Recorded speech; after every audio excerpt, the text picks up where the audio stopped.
This Racecraft TV stream is brought to you by Artesian Builds. Artesian builds high-quality custom PCs made to order for a low price. Contact Artesian Builds today to get started on your own custom PC as low as $64 a month. All Artesian builds are made live on stream. You can watch your builds and talk to the builders live at twitch.tv/Artesian Builds. For more information about Artesian Builds, check the link in the description.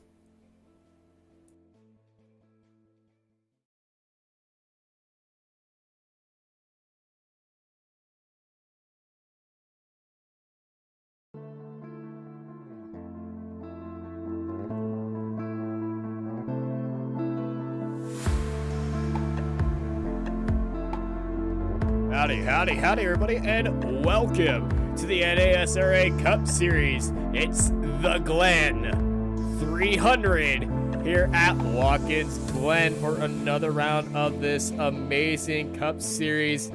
And we're in the beautiful hills of New York right now. I'm Austin Knight. I'm joined by Tyler Vickery, and you guys are watching live on Racecraft TV. Tyler, what is in the show for these people today?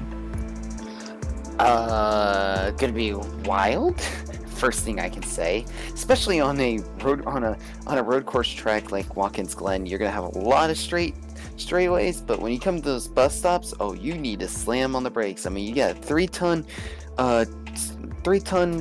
hunk of car that you gotta slow down. As I'm completely butchering that, I'm gonna laugh at myself at that.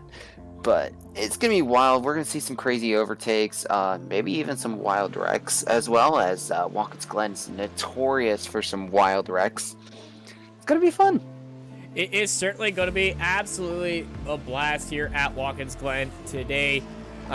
Watkins Glen, one of my favorite tracks to drive any car on, especially this cup layout. It's so fast. There is little to no braking zones, only 2 zones that you really need to focus on braking: turn 1 and that bus stop after a long race down the back straight. Now that bus stop is going to be very key because it's not really an overtaking spot. You're going to see guys try to go side by side there, but that's going to be causing a lot of carnage. It's basically a rule right there as Curtis Critchley puts in his lap. He was sitting on pole position, provisional pole, but that was just taken immediately by Rhett Tucker, who jumps ahead by 0.08 of a second.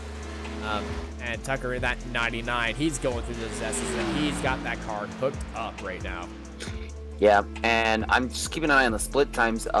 Gabriel Ellison just ran a purple Sector 1, and Gabriel Ellison's on a second lap too. Went green Sector 2, so we might see potential change here for Gabriel Ellison, running really smooth as well in third sector right now. Yeah, he's going through that long carousel. This right-hander, you have to dance on a throttle, and the more you dance on it, the more those tires are going to get cooked up. So later on this race, watch out for these guys to be looking after their tires just a little bit. And they are pushing a lot right here as Ellison runs out onto the curbing. Purple in Sector 1. Let's see if he can do it again. Through turn 3, Tucker finishes lap, and Derek Fulton puts in his first lap, and he goes purple, and oh, Fulton. No. Oh, I guess he should be glad he got that one in. Oh, that is extremely unfortunate, and well, he did this first lap time, so he should be happy about that. As let's look at last week's breakout star, Ruben Phelps in that Hot Wheels car. I like that paint scheme. It's from Australia too. Ruben last week made his debut in the Truck Series race in his truck at Mosport, also sporting the same Hot Wheels car. And I must say, as somebody who collects Hot Wheels and all die-cast cars, I appreciate this awesome chrome we got going on here. Yeah, really nice chrome. As I'm looking through, kind of surprised at seeing some of these ratings here. Man, wow, it's unbelievable. I'm so used to seeing blue all the time, and now I'm seeing so many different colors of the rainbow. Well, that's because this is a rated as a road course race, so we're using our road course license here today.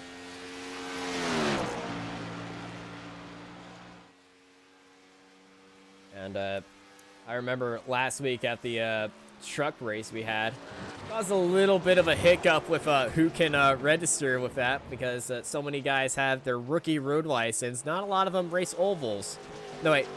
Not a lot of them race road out of the road license category. And let me tell you, if you, as a solid road racer, y'all are missing out, because road racing, Yes. stock cars is a blast. Yes, it is a lot of fun, and Especially at Copa. oh yes, Circuit of America is wild as well, and especially now with these cars going to be going to Circuit of the Americas next year, gonna get very interesting over there, and I'm hoping they use the full layout. I feel like it's gonna get more infamous on how much people hate that track. I just know whenever I talk to people, if you drive the track in real life, you'll love it. If you drive the track on a simulator, you hate it, because, well, that arena section, you can't really see the apexes unless you have triple monitors, or like me, you race in VR. So since we're in a road course, we are using our Racecraft TV timing tower here today, not our timing ticker, because we like to switch it up right here and make it appropriate. And current pole position is separated by 4 thousandths of a second right now. Jeez. Yeah, Fulton and Tucker extremely close to each other. And this is Nathan Rauge. He's punting it into the wall. And Fulton, well, he just did his first lap, but let's run on board Derek Fulton. On board this butt kicker car as he fills up the S's and onto the back straight. This is where you're going to be seeing a lot of drafting battle and maybe a move down to the inside, but the outside has the advantage leading into the bus stop, because they're going to have to cut over that corner and force that car offline. And after the bus stop, it is the carousel turn, and this carousel is very tricky. Fulton is definitely not pushing right now. He's just giving us a little demonstration. We come onto side shoot, as I call it. It's not a short shoot. It's actually, I think, almost longer than the back straight when the bus stop's there. And this left turn, very nice, and he has ended as qualifying has ended. And these guys are all gridded up, so let's walk you through the grid here for the Glen 300. Derek Fulton starts up on pole position right now, and it's a massive rolling start, so we have all day to go through these. So Derek Fulton, the Canadian, starts up on pole by 4 thousandths of a second ahead of Rhett Tucker in second place. Curtis Critchley in third. He's within a 1/10 of Fulton and Tucker, so it's going to be a 1-2-3 with these guys.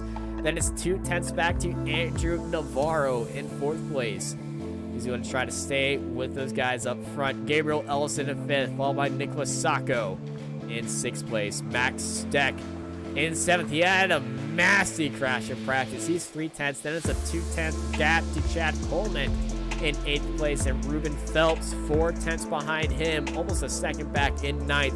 Chad Oxnine's our first driver outside of a second, but he's got some company with Keith Bradley right behind him.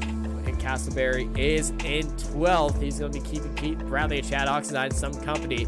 Behind him is Bradley to the booth. 1.4 seconds back in qualifying with Nathan Rauge.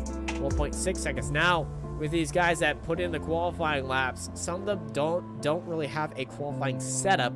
Some of them do, so expect that to also play a little bit of factor in there. So expect these guys in the midfield to be a little bit safer on the start, because they have the group that didn't qualify, and that'll be Ryan Kendall in 15th, Derek Mullins in 16th, Robert Richards in 17th, followed by Richard Beasley in 18th, Greg Welland in 19th. That number one car was struggling a little bit. Mark Truxell in that 5, not to be confused with the 05. He's going to be looking to be our biggest mover, as well as Brandon Bullock as they line up on the very end of the grid. But that is our grid here today for the Glen 300.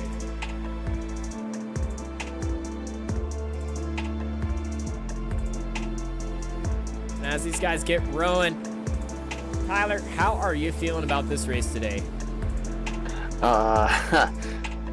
I'm looking forward to a good race and potentially some very good battles throughout the field. Especially seeing the skill levels and looking at the ratings and everything. I think we're going to see some great battles, especially with Derek Fulton and Red Tucker being the quickest. But this track is known for some calamity, and we could see a surprise upset here. Yeah, as we look at our Marconi setup shot pole winner of Derek Fulton, to ride on board him as we go into the very back straight. The Canadian winning that Marconi setup shop pole position. He's going to try to do that again, but with the victory lane. Congratulations to Derek Fulton on winning the Marconi setup shop pole award. Let's see if he can double down on it. But last time we had a setup shop winner, they didn't win the race. I think every time we've had pole position, they never won the race, but this is the first time it's been on a road course. So we might have a little bit of something to look forward to, because definitely on the road course, it's going to be very, very interesting. And also, our Hot Wheels car, the number 7, no, the number 10, I'm dyslexic, is actually from New Zealand, not Australia, even though it's going by the iRacing club name of Australia-New Zealand, so blame iRacing's club system for that. Thank you for the information, Mandy. Hope you're enjoying the stream, and you are ready to go racing as the pace car is pulling off with one penultimate corner to go. It's a quick flick right, and then we're on to the front straight. Everyone's behind Derek Fulton, who has pole here, and let's get ready to go racing at the Glen as we're going green, green, green. And already we have somebody jump to the bat. That's Bradley LeBeouf. He's letting everyone by. Fulton with a crazy start.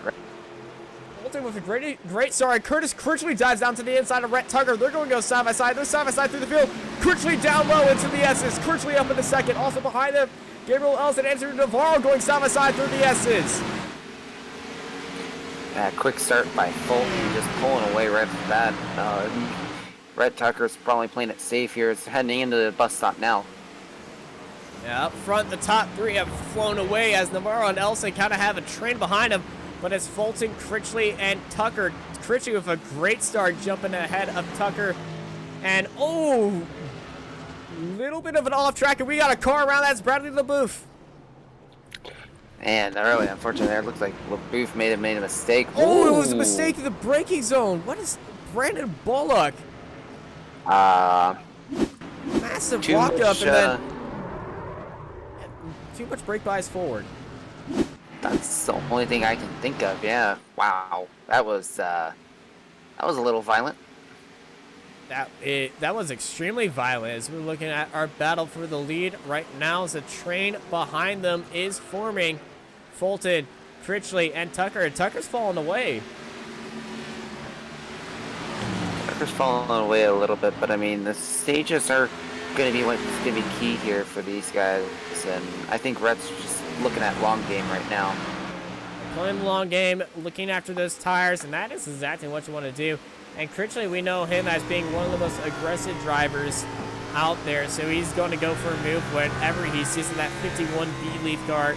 Very feisty at times.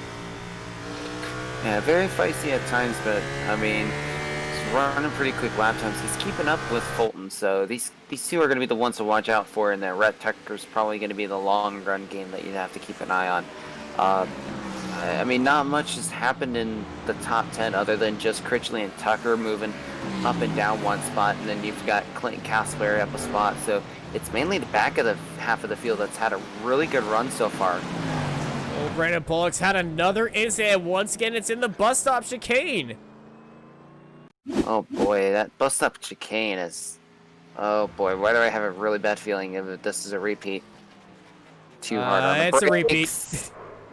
This time it wasn't sucked into the wall and not in a, it. And as we go back live, Curtis Critchley is your new leader here at the Glen.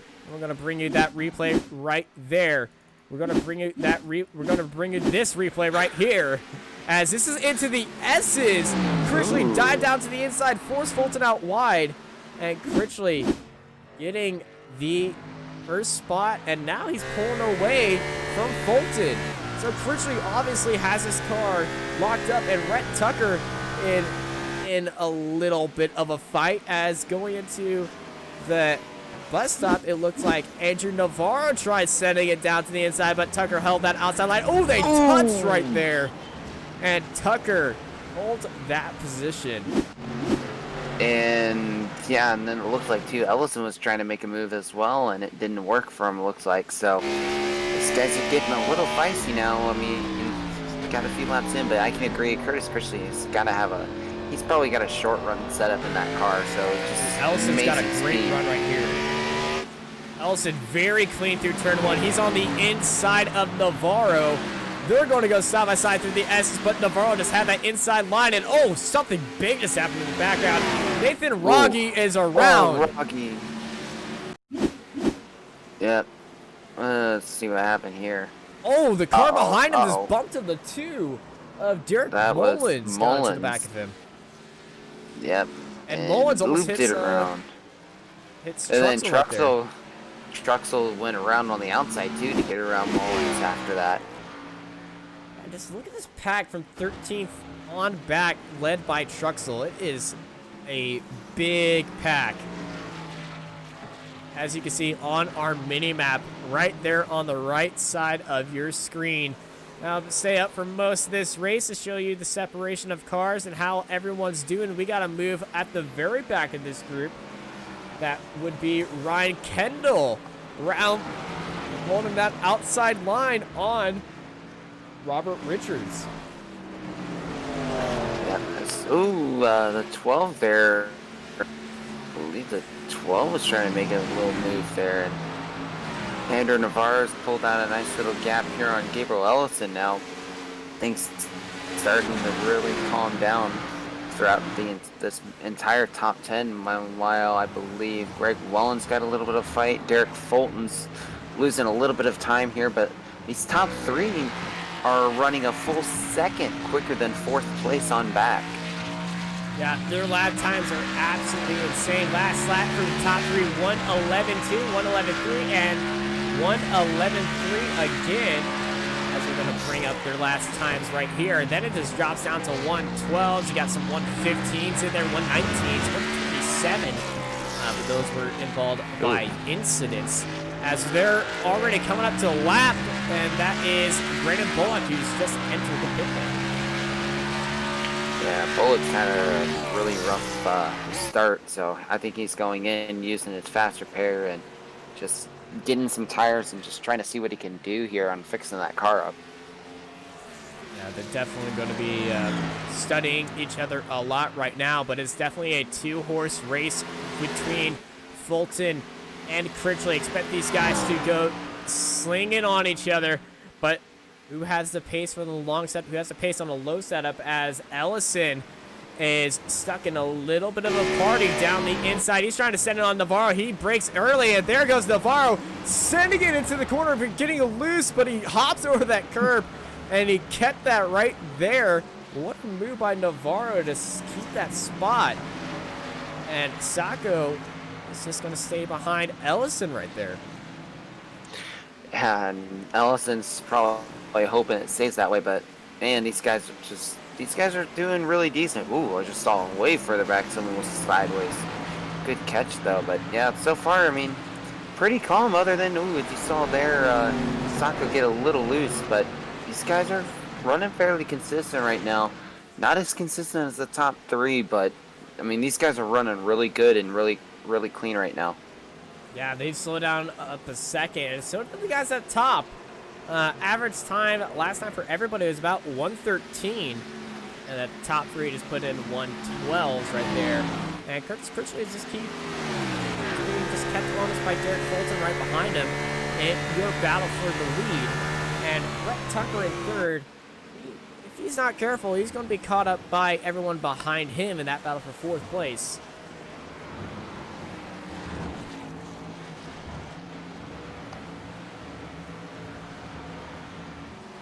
And this is what's good about road course racing. It's all about tires and how you tackle the track. You can be aggressive at the very start, for sure, but that will kill your tires immediately. And you can go about 21 laps here on a full tank of fuel before you need to go into the pits. I've done some testing in my car. I've lasted about 20 laps. I've done some testing with the AI. They've gone 21. So apparently a computer is better at me than driving, which makes me mad. Well, that is what it is, right? And what a big lockup for Fulton into turn 1. He goes wide off into that escape road, and he's losing a lot of time. Now, he's not going to get an off track for that. To get an off track, you have to go through the grass, but that has blown this lead wide open. Fulton, massive mistake into turn 1, and that drops him back into second place, but he drops him 2 seconds off of Critchley. Critchley, do you want to see that? He's going to be allowed to relax a little bit because he's clear of the draft. Yeah, and especially with Critchley knowing especially knowing what the stage is, he's probably going to be like, all right, well, I'll just run a little conservative now. He can still run his tempo that he wants to run, and just playing it smooth. Just play it smooth, wait until the end of the stage, and then get those stage points that you went. As Keith Bradley made a nice little pass on Clinton Castleberry, so Castleberry's dropped back down to 12th. So other than that, though, very, very clean. Very clean as we ride on.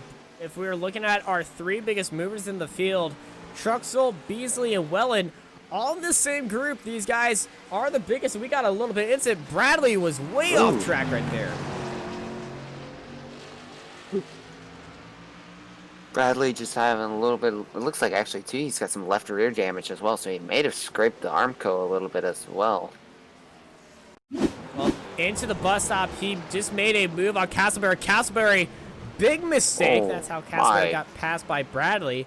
And then Bradley came around the carousel, and then coming up to the left-hand flick, as it's a very light braking zone, so we're going to be very soft on the, you got to be very stubborn, but not too stubborn to lock up the brakes, but too soft, I think you're just going to know what happens right here. Too much speed into the corner, goes wide, hops onto the grass, and that is a very scary moment for you and the car behind you. And Rhett Tucker has been overtaken by Andrew Navarro.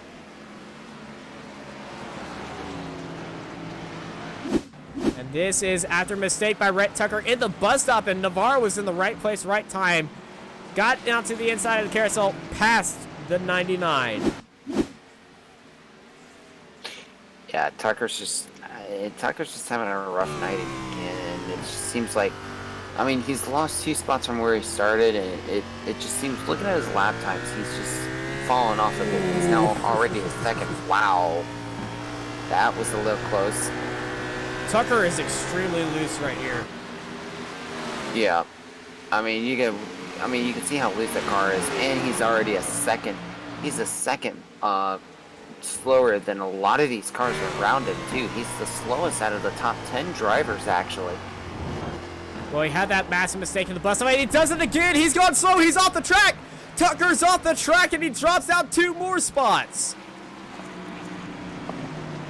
Rhett Tucker is falling down the field. Man. Disastrous for what some would say probably the favorite in the series. The ARCA champion who was crowned last week at the very final race at Homestead. No, not Homestead, Iowa. Is struggling to keep his car in the top 5 where he usually is at times. Yeah, so that's a major struggle too when Tucker's fallen down to 6th, and he's made a lot of mistakes too. So, I mean, it just seems like it's getting worse and worse for him. It looks as if that the way he's got the setup, the setup is not good on tires at all. Yeah, it's just a little bit too aggressive, and up above him, between Elson and Asako, those guys are racing on, and Tucker's going to try to stay in that draft to stay with these guys, but he's been struggling so much with the bus stop. That's just been his Achilles heel right now as we watch Elson, Sako, and Tucker all hit the bus stop this time. Tucker finally nails it down, and Hopefully, it's just got to be muscle memory at this point with that bus stop. You can't be learning the track during the race. Yeah, we're absolutely. 11 laps in, but you can't have that. Oh, agreed. Fully agree with that. Because if you try to do anything like that, you're gonna hurt yourself in the long run. Now these guys are going to try to go to lap 20 for stage 1, and then 40 for stage 2. We're going to end up, I believe it's 40, maybe 15. Sacco getting loose, dives down to the inside. He's going to try to make a move off this, but that exit really just hurt him. And here comes Rhett Tucker looking down to the inside of Sacco. Sacco and Tucker looking side by side, and Tucker losing it on the braking zone, and he... Oh my Tucker goodness. has saved a multi-car incident right there. Oh yeah, oh my goodness gracious. That's right on board with Rhett Tucker. Big lose right there, and he just used all the track, and Sacco thankfully noticed it, and Tucker, he lost 2 spots right there, but still has a clean car. Gonna have a good pit stop as Sacco's slowing the bus stop chicane. Let's ride on board Rhett Tucker looking at this move by Max Steck, looking down low. Steck and Sacco side by side out from on board of Rhett Tucker. Steck got a great run through the carousel, but these two are going still side by side, and this is absolutely great racing. They're side by side, two-way back into the left-hand flick, and they're still going side by side. This is pack race, and the back end Tucker gets taken out. Hit. That Tucker pushed out hit wide by the 38. by Chad Coleman. Sacco trying to hold it around the outside. Steck sliding in it off the rear end, and it's going to be Sacco getting the drag off of Steck, but Steck holding that inside line. He had a great entry, but a very bad exit. Sacco swings around to the outside and stays in 5th place, but he's gone slow off the exit, and here comes Steck.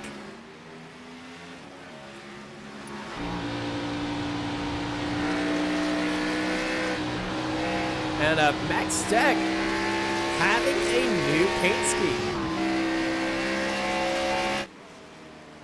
Yeah, it's more black and gold now. Yeah, that's first time I've seen him in that kind of paint scheme. Completely different, but it's looking really nice and clean. Still has his dogs on the back though.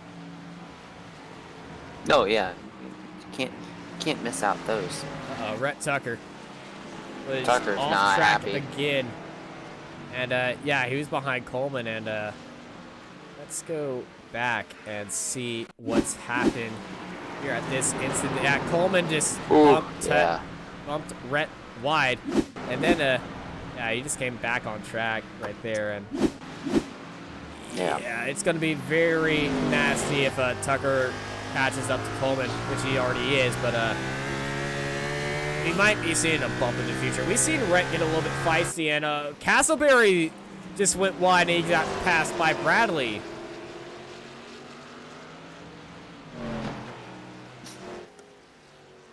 Yeah. Oh man. And nope, there it is. Coleman and Tucker. Tucker down to the inside. Tucker gets ahead of Coleman. Tucker finally gets around, and he's wanting to try to get some momentum and get away from him now, which I don't blame him. Oh, 17 again. Brandon Bullock and Keith Bradley getting it, both heading off track, but this is Keith Bradley at turn 1, completely separate incident, and Bradley just get, oh no, oh no, oh. Hello, My. Shadow Realm. Let's ride on board with Clinton Castleberry. Oh. Gosh. Oh, that is just insanely unfortunate for Keith Bradley, as the green and white checkered flag is out right now.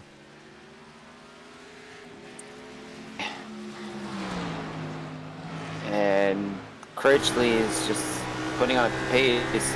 Derek Fulton, though, not that far behind. Critchley makes a mistake. It's, ooh, man, Critchley was sliding coming out of the S's. Yeah, who has the better tires right here? Critchley or Fulton at the end of stage 1. And it's a 21-lap stint around here. So these guys can manage it, but into the closing stage, we might see a little bit struggle at the ending of these guys' tires' lives, as They race down the side chute right now. Critchley, Fulton, Navarro, your top three as they head into the left-hand flick.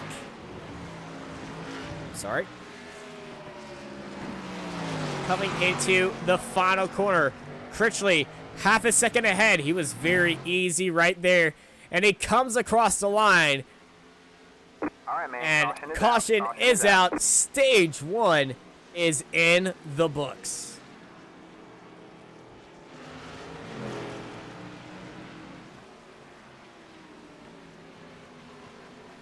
Stage 1 is in the books, and we are looking at our Stage 1 winner of Curtis Critchley.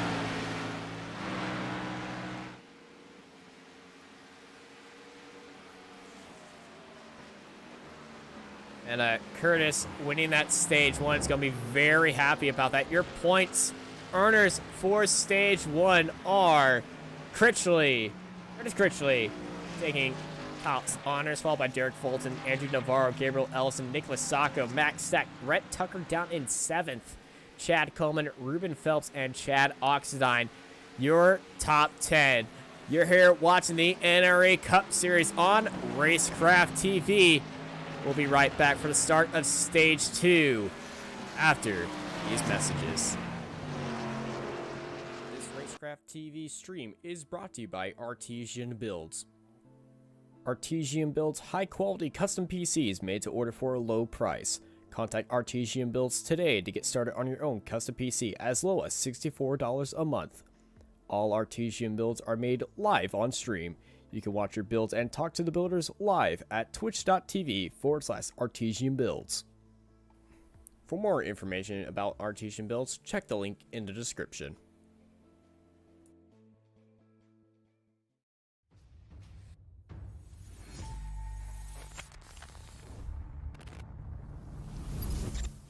At McConey Setup Shop, we offer custom-built setups for any asphalt oval car.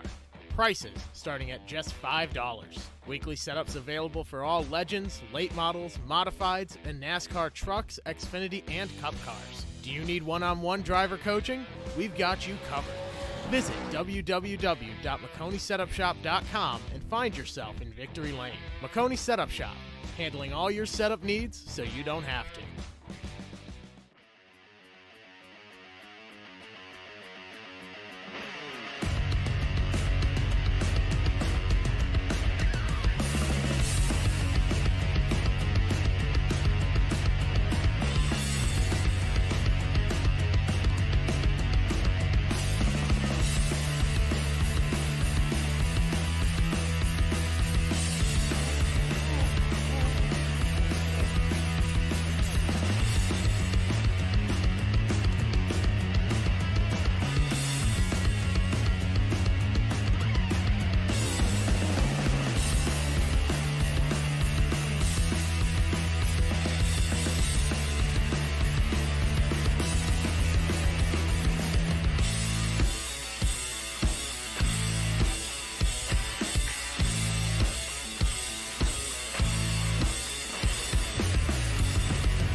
At McConey Setup Shop, we offer custom-built setups for any asphalt oval car.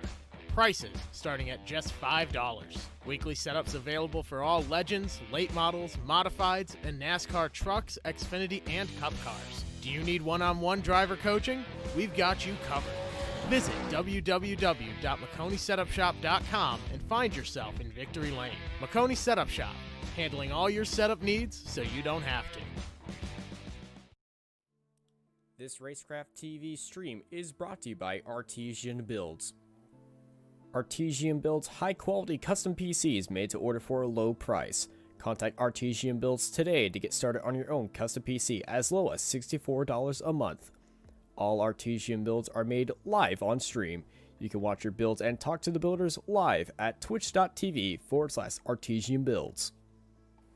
For more information about Artesian Builds, check the link in the description.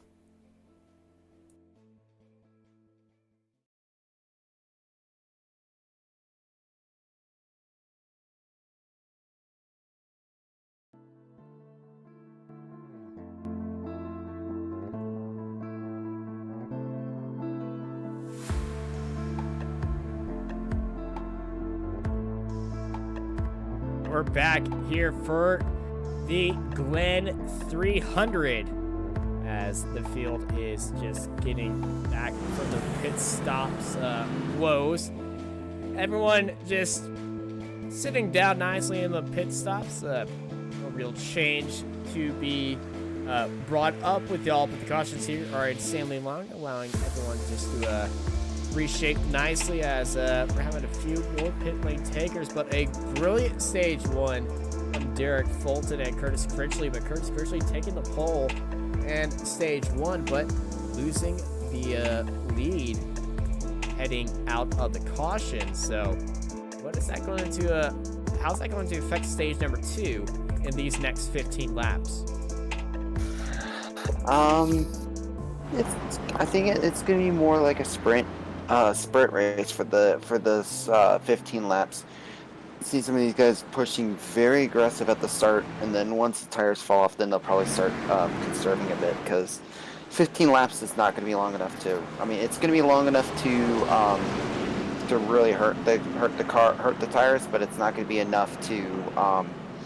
It's not going to be enough to really make a big difference with the car. Yeah, and stage number 1 was 15 laps. This one is going to be also 15 laps, but that 15 laps is started from 15.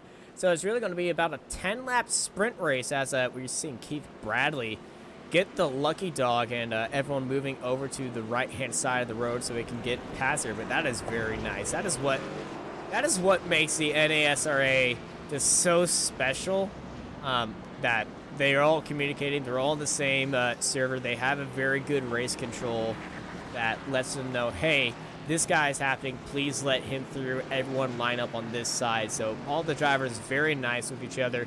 If you guys are interested in racing with the NASRA, guys, go to their website of NASR, North American Sim Racing Association.com.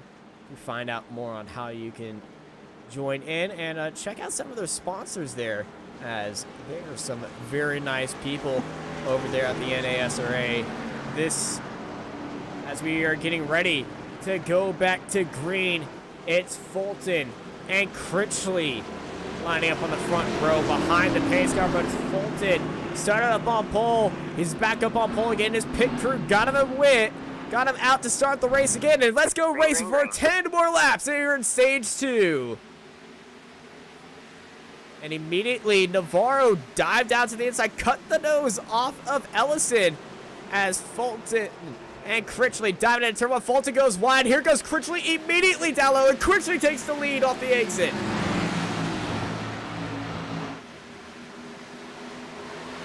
Critchley takes the lead of it. Just now he's going after. Fulton's not going after Critchley, but Navarro's right behind him too, going after Fulton. As they head into the bus stop right now, Navarro getting very racy on entry, very loose off exit. He's going to try a few more moves on Fulton in this opening lap, because we've seen the pace that Fulton and Critchley have, and this might get nasty if they aren't careful with it. He's going to try to get ahead of Fulton as soon as possible and be a thorn of his side before they try to pull away ahead of him. And, ooh, Fulton going off track. Now, Fulton going a little off track there. That could have been really bad for him.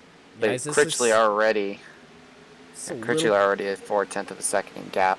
Yeah, Yeah, Crucially's just looking in his mirrors, and here goes Navarro looking down the inside. Very late move. Wasn't broadcasting that at all. Fulton goes wide, trying to repeat what Crucially did. And Fulton falls down to third. And Navarro's up into second place. And Navarro made that easy too. Fulton's like couldn't believe his luck right now. As Gabriel Ellison's gonna be hounded. Oh, Welland, Coleman. Big stack up in the S's. Ellison's hounding Fulton. Ooh, my big wreck. This is the replay of Chad Coleman, and it's a bigger wreck. Number 12 gets into the 38, and the 38 blocks, hits Welland, and it's a parking lot right here in the S's. Massive wreck. Really unfortunate there for both Welland and I believe that was not Bradley, the Chad other Collins driver and the involved. number 12 Chad Coleman. of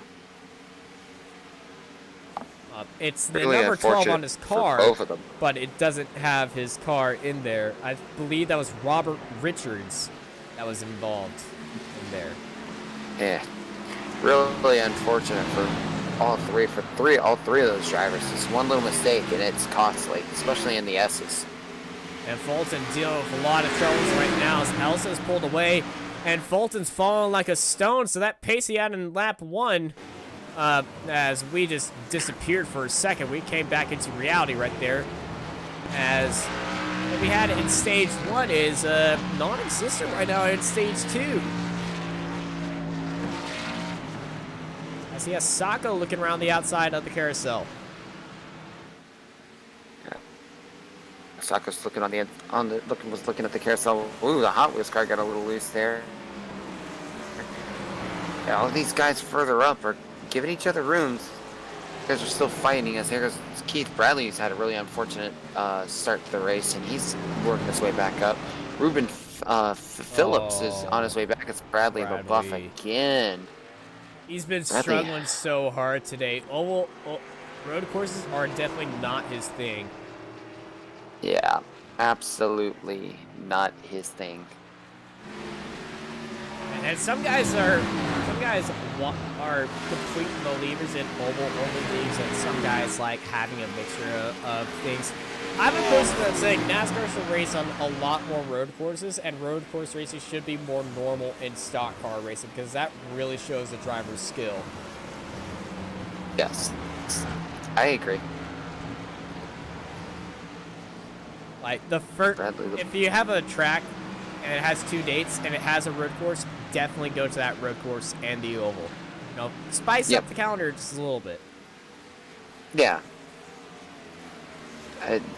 All I gotta say is Texas I'm gonna be Motor curious to Speedway. see how. All I'm gonna say is I'm gonna be curious to see how these cars run in the dirt at Bristol. That Richards. gonna be interesting. Richards. Big damage to that car. Oh boy. This is what happened. Went through the bus stop. Oh, went he missed wide. Ooh. He's already had damage. Yeah. That was from that incident at the S's. Yep. It's got a lot of splitter damage too, especially after hitting the grass pretty rough there on the bus stop. And speaking of somebody who's had it rough today, it's Rhett Tucker.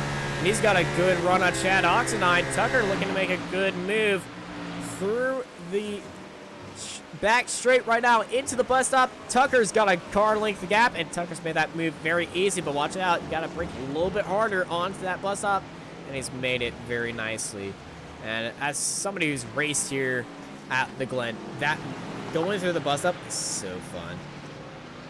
Yes, it is fun, but man, if you make one wrong move, oh, you are so toast. Yeah, so definitely not a toast. passing zone. Definitely not a passing zone. Oh, guaranteed no. That yeah, if you trying to go two side by side through there and trying to make a pass, yeah. I remember in the driver's meetings, he goes, "All right, don't pass through the bus stop." Okay, now on to the important matters. Yeah. Actual quote, by the way. You go go wide at turn 1. Just get back on track before you hit the grass. Do not enter the track at a 90-degree angle or else you hit everybody else. And Andrew Navarro dropped up a lot of speed. Coming out of the S's, just had a big slide right there. And he's trying to regain all that time in the bus stop by sending it through there. That was a beautiful bus stop run by Navarro, but you gotta be careful. He might get a slowdown penalty. As this Looked like he may not have. Oh yeah, no, he's definitely safe. You'll know when you get a slowdown penalty there. You gotta kick up a lot of dirt. The curbs, completely legal.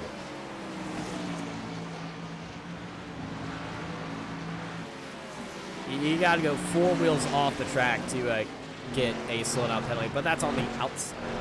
The inside of the track, you just gotta hit that with 2 wheels, and you're good. And then off the exit, if you just touch the grass right there, you're definitely gonna slow down. But it's not like very tight. As Beasley and Phelps swapping spots, and Richard Beasley got ahead of Phelps, that tied car, making itself look absolutely clean despite all the dirt on it. There's a clean overtake to get into the top 10, and with 4 laps left in stage number 2, he's going to be in the stage points if he keeps his spot. It's Glen Castleberry.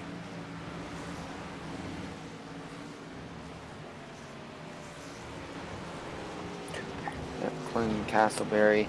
He's up 1 spot from where he started, but he's been trying to make some runs.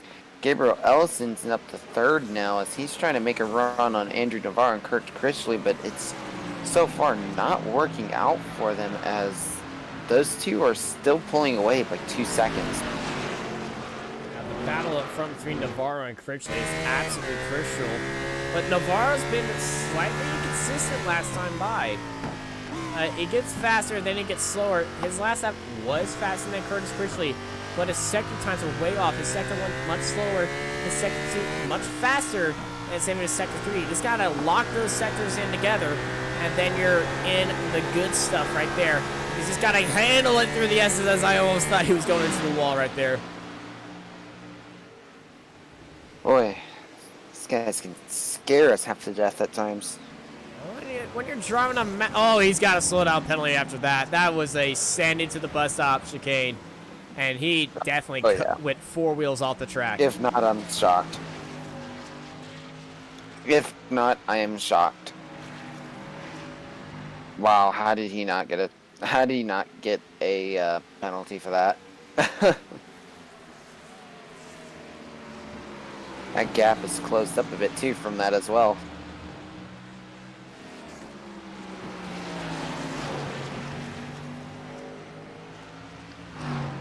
Gap's down to 0.4 of a second now, coming to the line. My goodness, and it's going to get even tighter now as Navarro's running even quicker lap times.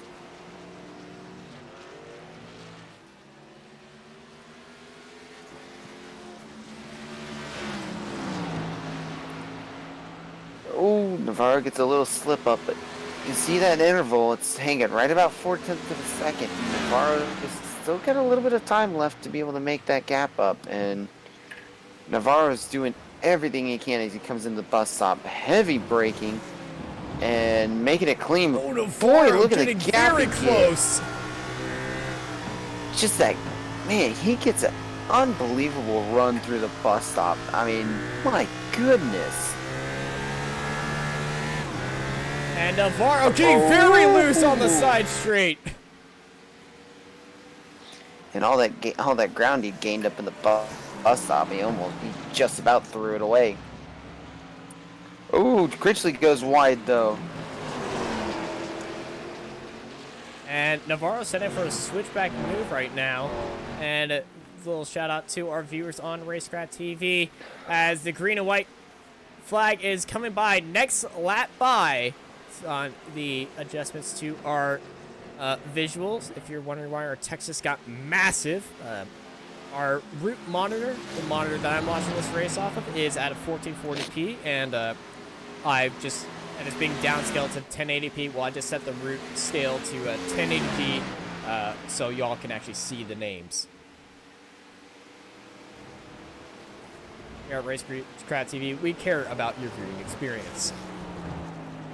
As Navarro still trying some more to catch up to Curtis Critchley.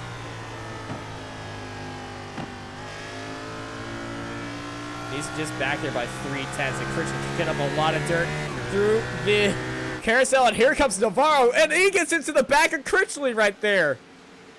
And Navarro round the outside, trying to hold it in there, but Critchley setting it up the inside, trying to push Navarro off wide. Navarro kicking off the back end, and they're still side by side. Now Navarro has that inside line, trying to send it off. Critchley holding him down to the inside, trying to negate his line.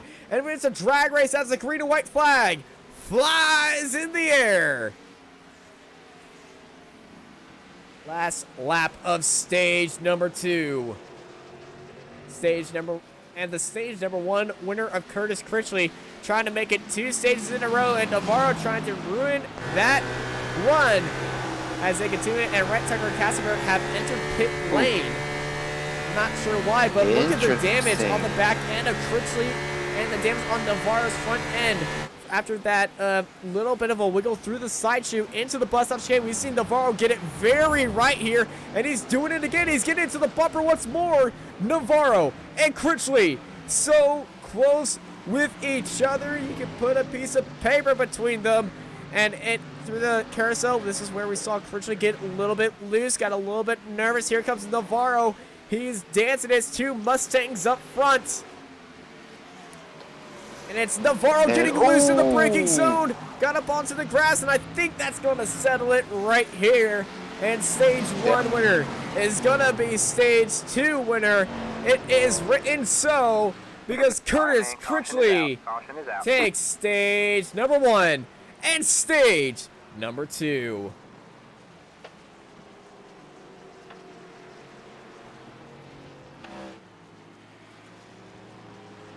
I know that has popped up as in Navarro, but it's Curtis Critchley who takes stage number 1 and 2.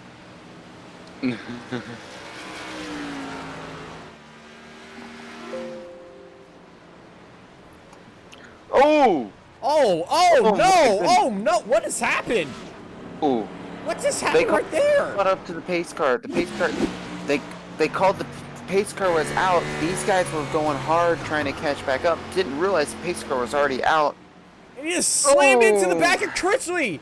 Navarro had slammed into the back of Critchley as well as Nick There's a few other drivers getting involved as that as well. Oh my goodness. Wow. I think these drivers were expecting to have to catch fully up, and oh no! Critchley went a full 360 degrees, and behind him, Sacco hit the back of Ellison. Disaster has struck here under the pace car. Well then, that is absolutely unbelievable.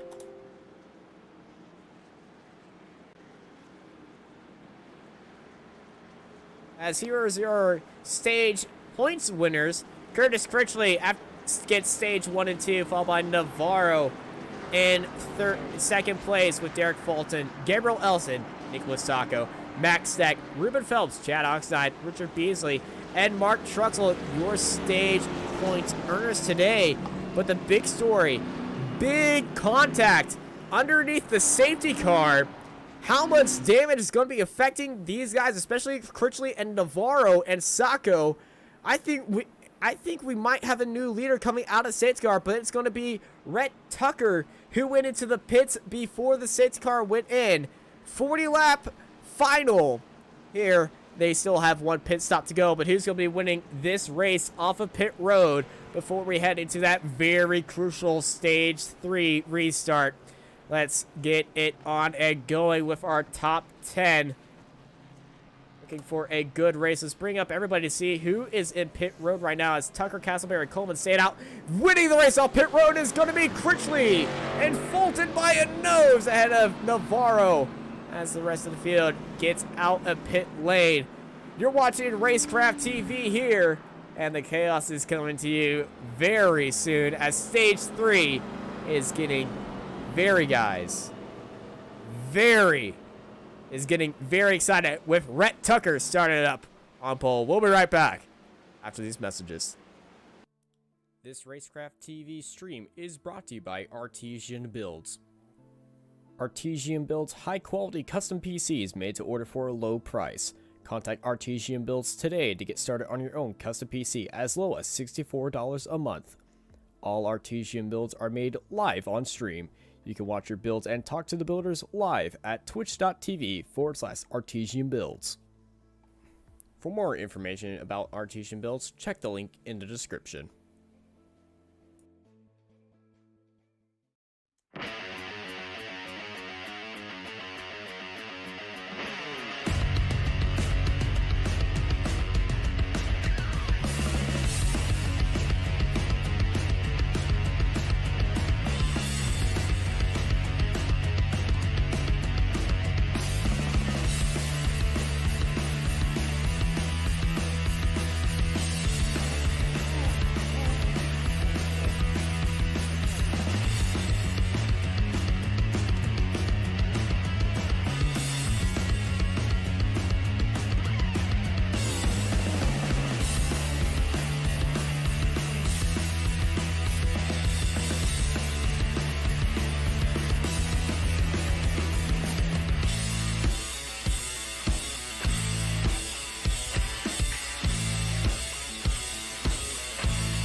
At Makoni Setup Shop, we offer custom-built setups for any asphalt oval car.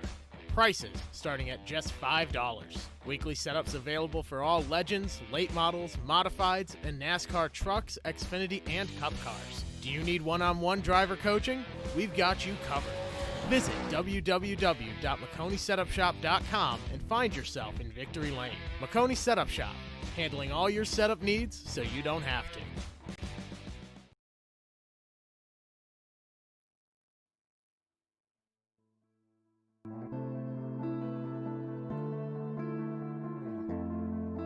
Welcome back to Racecraft TV here for the Glen 300.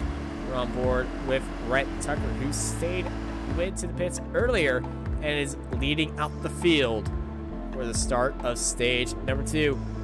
Calamity struck under caution after a crash behind the pace car. It's Tucker and Castleberry who are leading it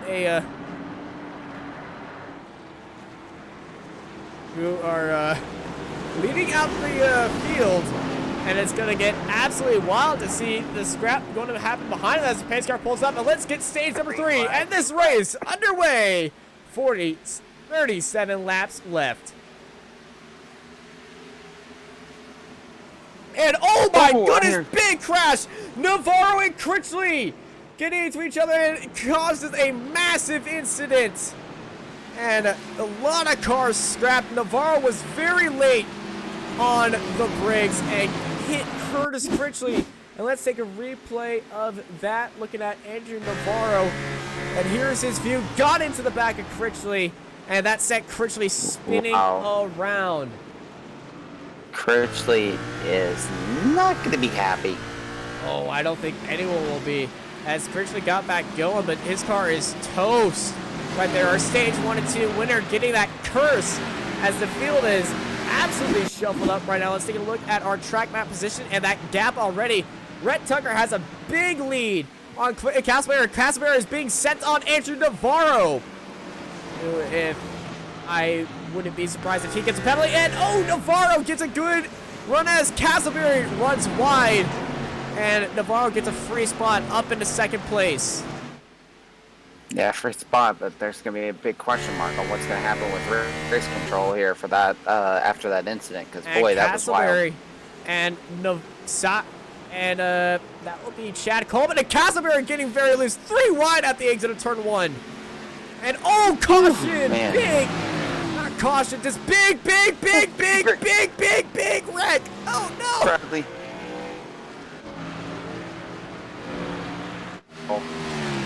A caution thrown out yet. No. Other cars involved. Okay, so Bradley, normal bystander. It was Nathan Rauge who got wide, hits Bradley, and Bradley comes across the track, collects the Tide car, who hits the. Oh, this is so many cars. That's Ruben Phelps in the wall, and oh, big incident right there. So much stuff is happening. And Nathan Rauge is struggling with his car. He's definitely got suspension damage, but chaos at the start of stage 3. Wow. Oh, that was, really unfortunate there for a lot of those drivers. And, man, they're going to be coming into the pits to getting that damage fixed big time. And, oh, chaos once more. Max Steck and, they're all checking up. Sacco. They're all checking up. People are carrying so much speed, and look at that down the inside. That is Curtis Critchley. He took no prisoners. He didn't even lift.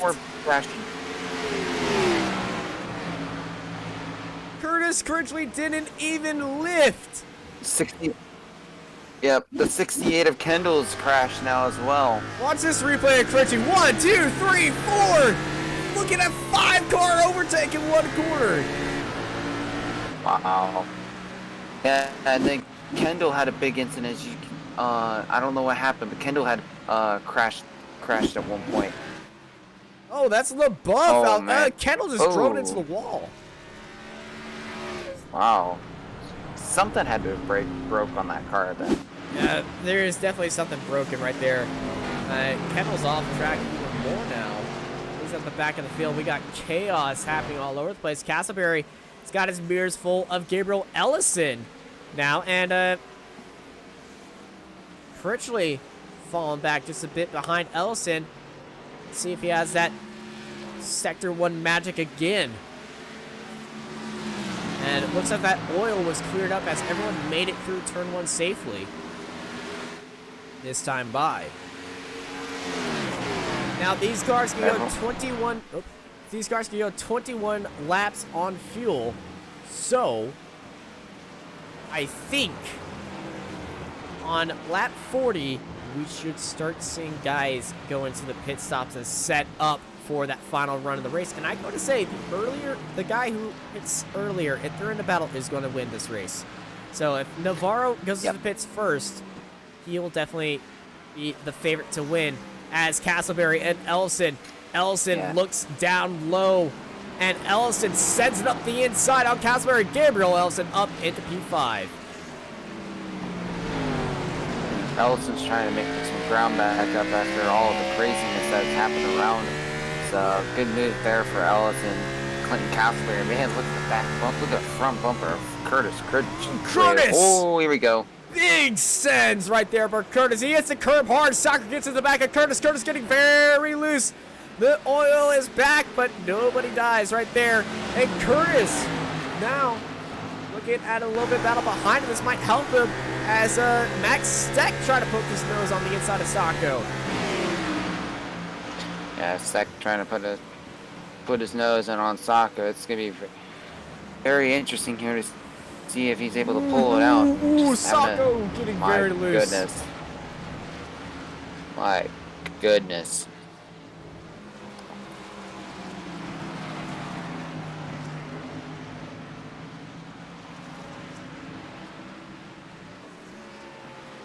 Castleberry, his mirrors are full of Curtis Critchley.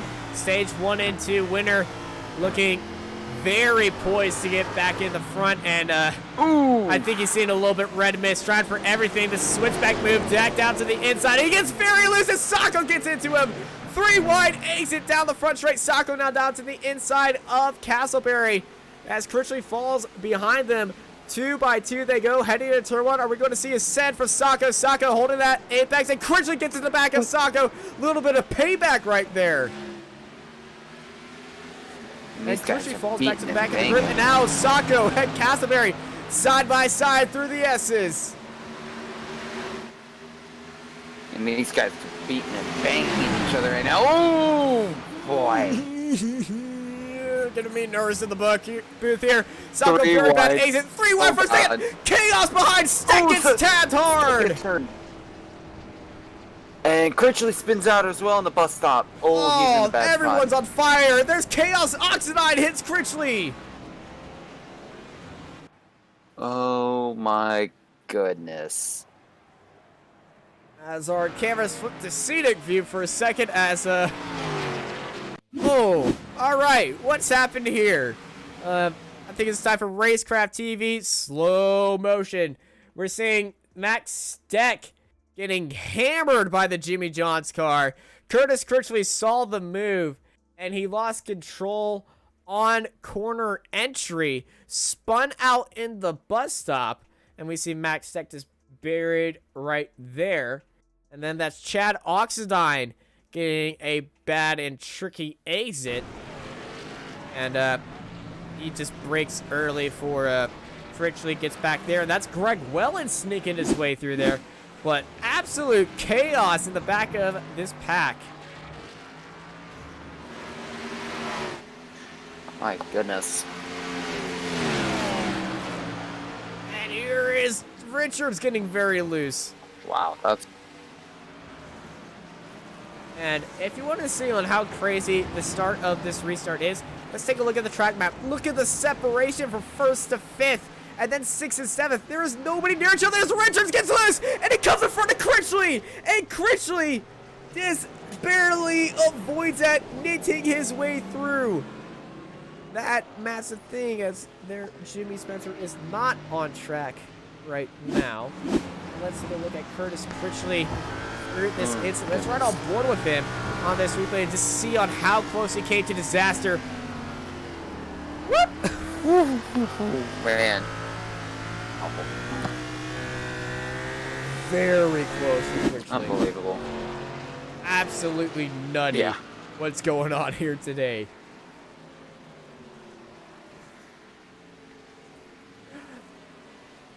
Quote, Arca brakes. And Keith Bradley stopped at turn 1. Bradley is stopped, and he's slow. And Bradley driving that exposed hood is getting passed by everybody. What has happened to Keith Bradley over at turn 1? And he's all by himself now. This is behind Critchley and Wellen. And this is a little bit too much. I think there might be oil on track. Yeah, Bradley's not having a great night right now. And up at front, your battle for the lead is caught down. Andrew Navarro has caught up to Rhett Tucker. And Navarro, I would say, would be the dynamite of what started this incident. Incident-filled start. Now, coming up to 30 laps to go, I would say about lap 20, about 49.50 would be the right spot to go into the pits. Yeah. Oh, yeah. That would be the perfect time to go. Because these tires are getting very loose right now. Yeah, And Navarro, very loose and very worn. yeah, very loose, very worn, and if you've been in a incident, very bald. And Navarro's bumping Tucker out of the way. We're seeing the bump and run executed here at the Glen. Navarro, angry Andrew Navarro, getting the elbows out and maybe a little bit of fist out right now. Navarro takes the lead. Ooh, gets a little sideways. If I was Tucker, I would start pitting now, taking a chance here, see what you can do on. I would wait. I would wait a few more, because I don't want to end up. You don't want to end up the race with bald tires. you want those tires to yeah. be fresh. So 20 laps to go would be the preferred idea. These numbers I'm getting are from the AI racing, by the way, so not the most accurate at times. Just letting you know.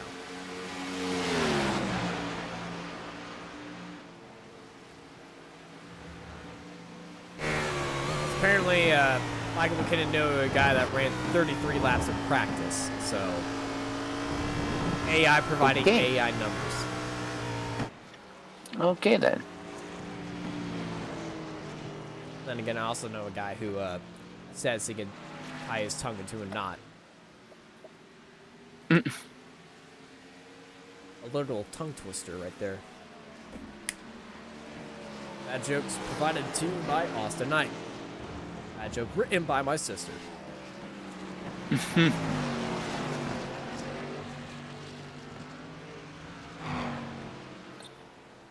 Speaking of... Oh, here we go. Lap 44. 44 in... Quite... Starting up right now. The field very separated. As I'm saying that, look at this. This is the weirdest battle you're ever going to see. Richards and Bradley. Okay. And Bradley, just, even with no hood on his car, let's run on board with this. This is the craziest camera we got right now. You're looking into the engine bay of Bradley behind Richards. My goodness.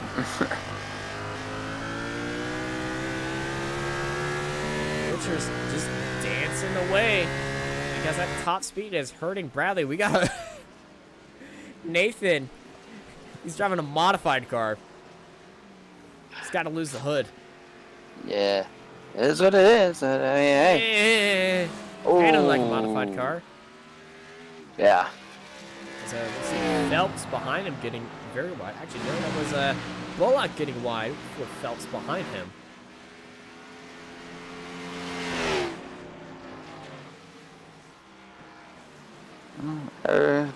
Clayton Castleberry's having a nice little fight from what it's looking like. That was pretty close. And Brett Tucker dives into the pit lane. Alrighty. Tucker being our first pit lane taker here today. We're going to stay on him. Gets into his pit stop on P6 now. And also taking the pits is Castleberry.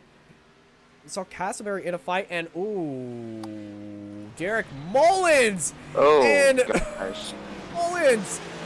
And the number 2 Alrighty. off. And, Mullins and Brady. So, let's take a replay there. There's Mullins. There goes Brady. Oh, God. And, he's going to just win. Okay, thank you, bye. I don't know what to say Richards anymore. is what, Yeah. These guys. Chaos all over the place. Gracious. Yes, a lot of chaos. And speaking of chaos, all the chaos has allowed Tucker to get back on track on P8 after going to pits on P2. But And with the freshest tires, too. Now, Navarro's staying out. And we got a car just stopped right there. That's Kendall is going slow. And that's in front of Navarro, and Navarro was way off in the real estate, looking to buy land in New Jersey by the looks of it, by how far he went off track. Oh, yeah, Navarro likes using those off tracks, or some of those little off-track areas as best as possible. Looking at our pole sitter, Derek Fulton. He's taking tires in all the jazz here at Watkins Glen. He's got a gap to 9th, that's Richards. Will Richards have the speed to get on Fulton? Fulton behind Tucker comes back on track in 8th place. It's going to be interesting to see if Fulton can catch back up. As here's Tucker now, just with a whole bunch more speed. Now, the superior grip on those new tires is absolutely great for the 99 of Rhett Tucker as he moves up into 5th place. And the pit lap time is 48.9 seconds for a full pit stop. Tucker's was 47.85, so he's very low on fuel. And the pit time, the stationary time, is 14 seconds. So, theory here. If Tucker can get within to 25 seconds of Navarro, he will be challenging for the win. Oh yeah, and it's dropping too, especially with Tucker on those fresh tires. It's gonna be close though. Sacco's in the pits now, but Navarro's keeping that pace, which is very impressive. But I mean, 4 seconds a lap, so we'll see how long it takes for Navarro before he decides to come into the pits. Navarro went into the pits on lap 31, so he is going as long as he can, and I think that's his strategy to go for, because it'll be the shortest amount of time with the least amount of fuel to go to as we're closing in on 20 laps to go. Navarro, big slide right there. And he is having another big wheel on corner entry. We're going to see Navarro into pits. Navarro's heading into the pit lane. Here we go. And we're taking a look at that is second and third. Coleman and Ellison in a battle. These guys are racing down there, but let's take a look at Rhett Tucker. Let's ride on board with Rhett Tucker as Navarro is still moving in the pit lane, and he just became stationary. And here comes Rhett Tucker in fourth place. Looking to pass Navarro in the pit lane. And there it goes. Rhett Tucker has leapfrogged Navarro. And look, and the question is, how big is that gap going to get? And here goes Greg and Wellen now, too. But Wellen has not pitted yet. Yeah, though. Wellen has not gone to the pits. And Wellen made a mistake in turn one, and Navarro made it back. Navarro's in third. And let's take a look at your battle for the lead, air quotes, between Coleman and Ellison.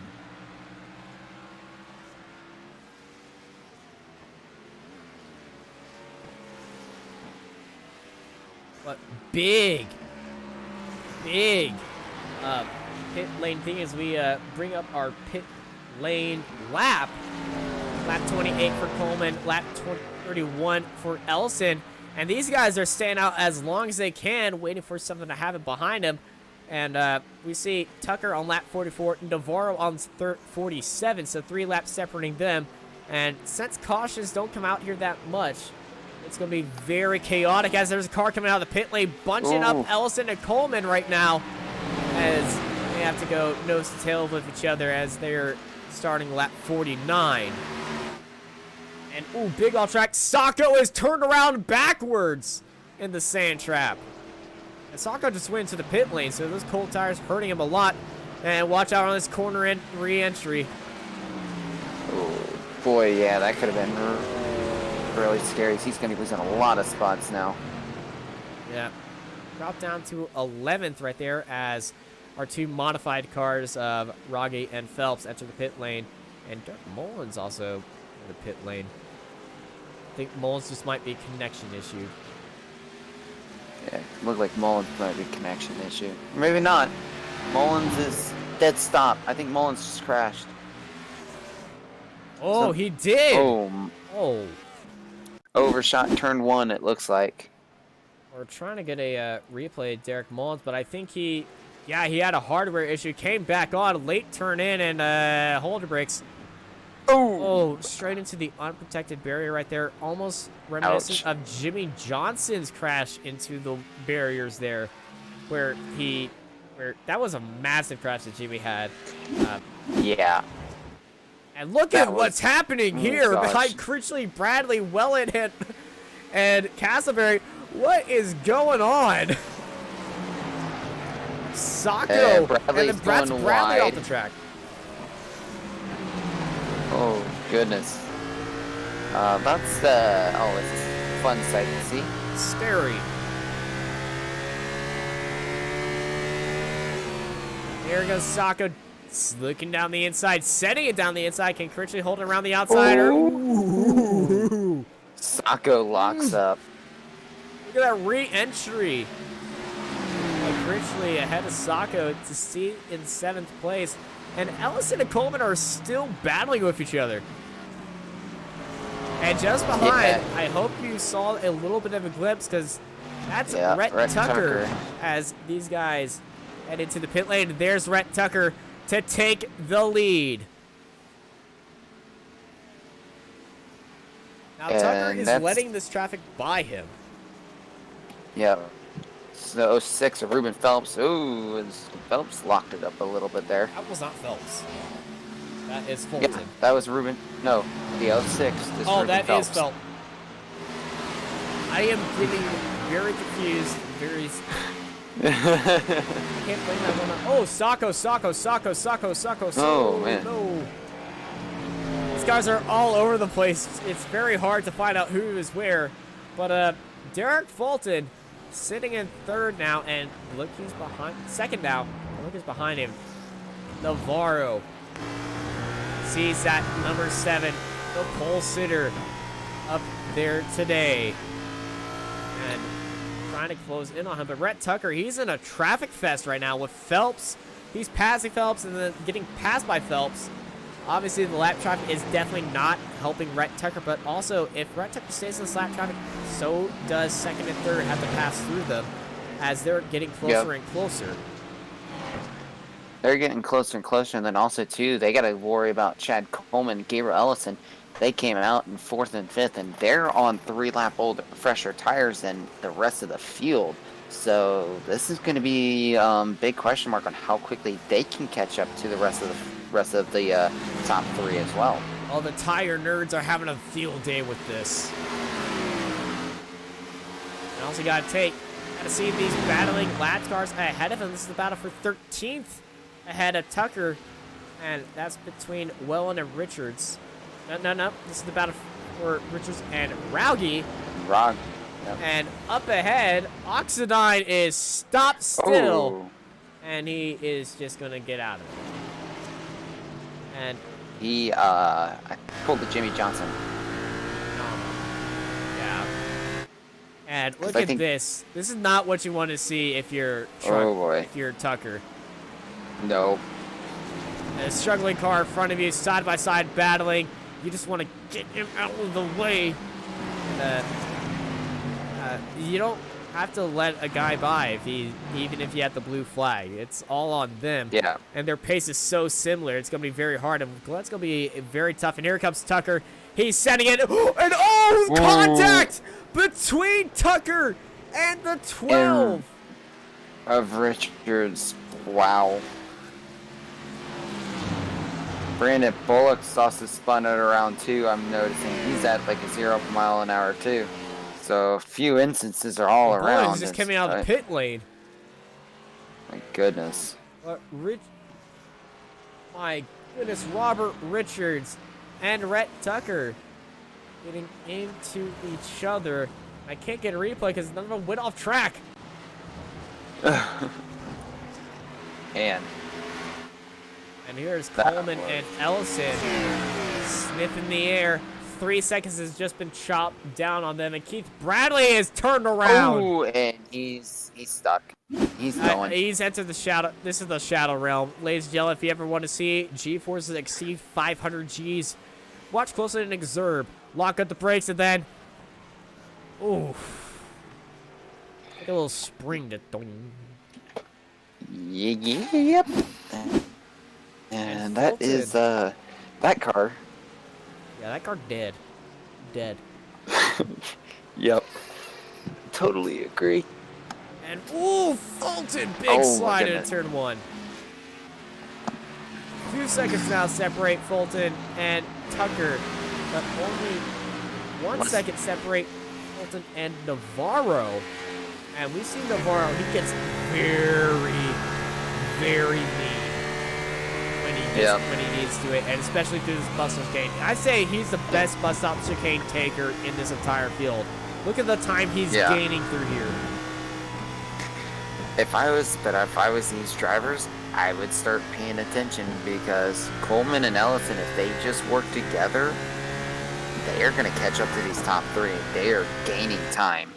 Now they are, and Tucker just finally gets by those 2 lapped cars that were causing him trouble. And now, if they stay like that, they're going to be causing a lot of trouble to Fulton and Navarro, who are right behind Tucker and the Tucker and the boys now. And one of them is his teammate, Nathan Rauge. Yep.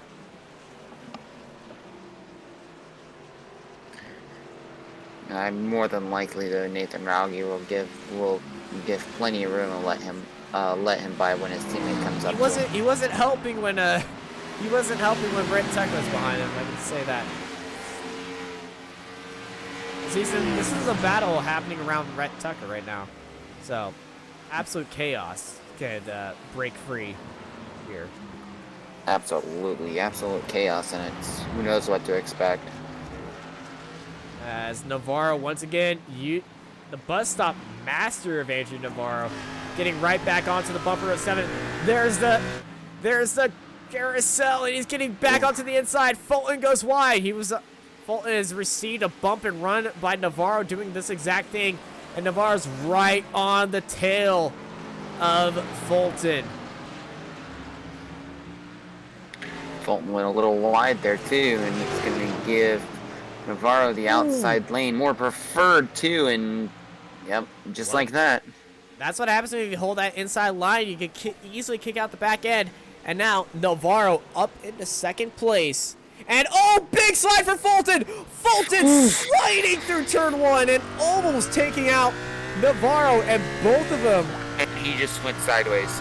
Both of them had to take a avoidance trip right there, and trying to get back on track. Fulton lit up the tires and went around, and now Derek Fulton, your pole sitter, back massively, and he's being caught up by Coleman and Ellison now in that battle for third. And this is allowing Navarro clean air at Tucker, but he did have to check up a lot to avoid that incident. Even though he didn't really have to check up at all, he was keeping his eyes in the mirror, keeping it safe. And Tucker's off track. Rhett Tucker was pushed off track by the Hot Wheels car of Phelps. My goodness. Or no, he just went wide all by himself. Yeah. I'm sorry for putting words in people's mouths, but from what that looked like there, it looked like Phelps pushed Tucker off track. No, it was just on his own. I am sorry for that insane accusation. But here I am trying to make drama happen. So, I blame the media. You're the media. Whatever. Coleman and Ellison, though, I think they're almost caught up to Fulton now. Yeah, they've caught up to Fulton. Fulton's right there. This could get interesting, too. Yeah, this could get really interesting, too. They're still a second quicker than Tucker and about a half a second quicker than Navarro. I just don't know if they're going to have enough time, as we're at 13, working 13 to go right now, I believe. Working 13, and Tucker's got a lap, 2-lap cars holding him strong in his fortress. But one of those lap cars, the Kiwi of Phelps sitting in 11th. It's kind of the wild card of the situation. Yeah, he's a wild card, but you never know what to expect. Hey, I like a wild card. Oh, yeah. If you don't know, one of my favorite shows is It's Always Sunny in Philadelphia. And if you know that show, you know the same. Wild card, baby! Yep. Followed by Yeehaw, and then jumping out of the back of a thing. And Fulton very loose at turn 1 as Coleman makes the pass for third place. And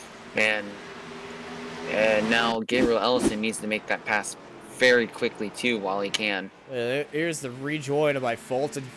We saw... oh, goodness. We saw Keith getting extremely loose right there and getting into a massive incident. As now Fulton being caught by Ellison. He's all over the butt kicker end. And here's Ellison getting a little bit bump drafty on the side chute.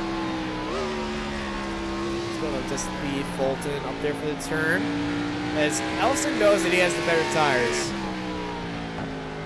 And so he just needs to keep it right, and that big curb hit by Fulton was all he needed to go. Ellison landed the horses fly. Horses free as he unloads all that horsepower down the straight and into the braking zone.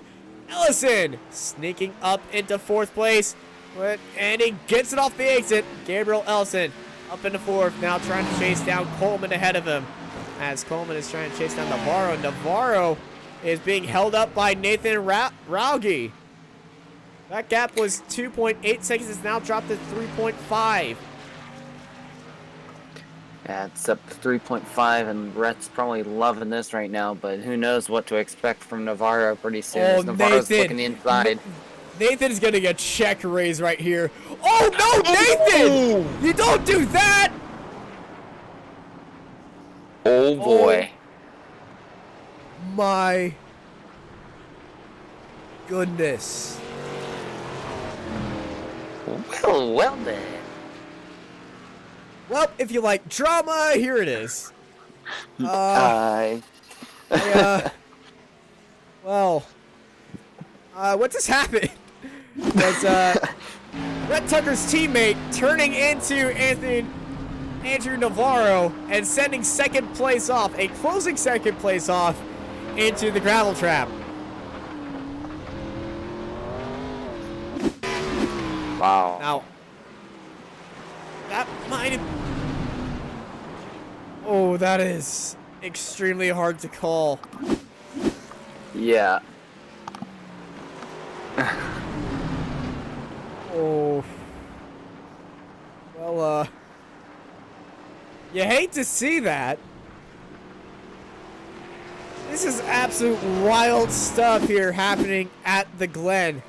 And, Nathan Raggi is, going to have some explaining to do on what just happened right there.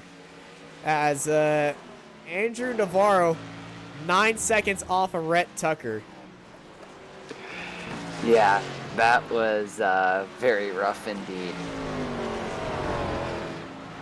But Ellison and Fulton are battling for 4th place now. And this is allowing Chad Coleman to look up for 2nd, but I don't think that this race is going to have a sour taste in my mouth, honestly. I don't think so either now. These guys are still climbing. Well, all the times are about even now, so it looks like that tire advantage that Coleman and Ellison had is wiped away now. Yeah, and as they're on 10 laps to go, and what really happened was Navarro tried to swing wide and Raggi tried to go in. So opposites kind of attracted right there, and really racing incident, but I'm pretty sure both the fingers are going to be pointing at each other, and one of them might be the middle finger from one of the other driver. Yeah, I can agree with that. Yeah, so very nasty incident right there. Racing incident for sure, but I'm pretty sure Navarro might want to point the blame solely on there since he was a lap down. And that's like the only argument I can see being made and him turning in, but you know, Navarro tried to swing it wide and just tried to go for a very late turn into, so I completely it was yeah. I'm glad we are not broadcasting the driver radio because might be demonetized on YouTube. Oh yeah, guaranteed. Even if I don't really think we are monetized on YouTube, to be honest. We aren't even at 1,000 subs. Yeah. Tell your friends about us. As Castleberry's off the track.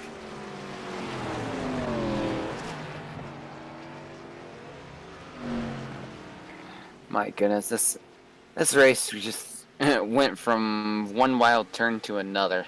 Hey, you want some stats? Look at the off-track count today. Nobody stayed on track. The cleanest person race is Mark Truxell. Mark Truxell. But we saw him get into a wreck. Yep. My goodness. This race has just been nutters right now. Navarro has been mostly off track today with 16X, but that's his line going in through the bus stop. So, oh my goodness. Well, if there was ever a race to be cuckoo for Cocoa Puffs, this is that race.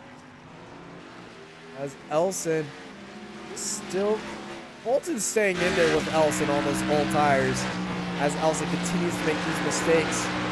As Navarro just on his own, and right behind him you see Chad Coleman and Nathan Rauge. And Rauge, oh, this might be nasty. This was nasty. Nathan not giving anyone up, and he's completely within his right to do that. Yeah, 100% agree. And that little checkup right there has allowed Ellison and Fulton to catch back up to him. And now we got a battle for third. As Tucker came across the line, working on 6 laps to go now. Emphasis on working on. That means they're just starting. 6 to go. They're on lap 64. Wow. And very conservative line from Coleman right there. He's holding that inside line, and Ellison. Did you hear that shift up? Yeah, I did. It was just like a random hit. Ellison might be struggling on his accelerator as Coleman getting around Nathan Rauge right there. As Ellison stays behind it. Ooh, Coleman. Very aggressive out there. Nathan getting off the track. And that's allowing these guys to swing around the outside. And Ellison and Fulton get ahead of that lapped car. And they can have a 3-car train to chase down Navarro right now, who's just 9 seconds ahead of him.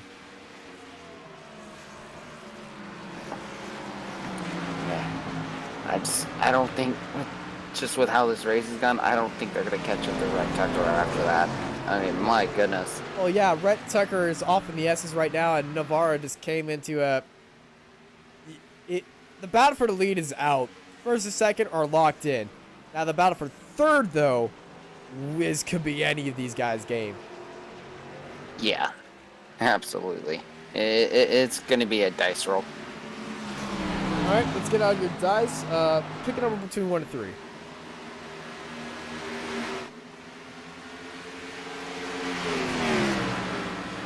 I'm expecting a number right here. And no. Brendan Bullock, way off the track. Reported that he crashed right there. Let's take a replay on board with Brandon Bullock. The Alpine size car, big slide through turn 1, and it's just stayed off the wall, but his tires are gone right there.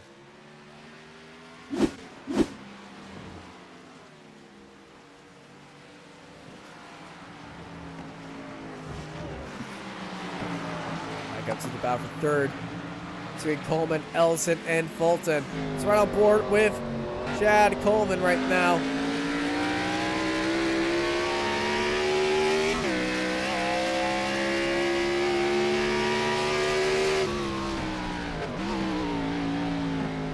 And Dustin Scruggs rolled to number 2, so he's looking at Ellison being his role for third place. Since my co-commentator decided to not answer that question. Oh.